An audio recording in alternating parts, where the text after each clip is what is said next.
Ես 19 թվականի սեպտեմբերից ձեռնարկում եմ քայլեր Փաշինյանին հեռացնելու ուղղությամբ։ Իսկ ինչի չի ստացվում։ Այդ հարցը ամենակարևոր հարցն է, որը մենք պետք է ինքներս մեզ տանք եւ ոչ միայն ես ինքս ինձ, այլ մնացած այն մարդիկ, մեր քաղաքացիները, հազարավոր, 100 հազարավոր քաղաքացիները, որոնք եւս ունեն այդ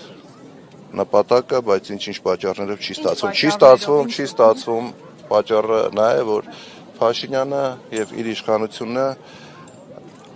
ցանկացած քայլի դիմում են իշխանությունը պահելու համար, ցանկացած քայլի, ապօրինությունների, սադրանքների, մարդկանց ձերբակալումների, վախեցնելու, ուժ կիրառելու, ամեն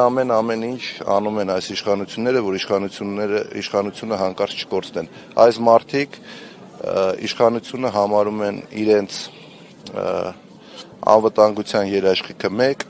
եւ երկրորդ ամենակարևորը իրանք վայելում են իշխանությունը ոչ թե ծառայում են ժողովրդին։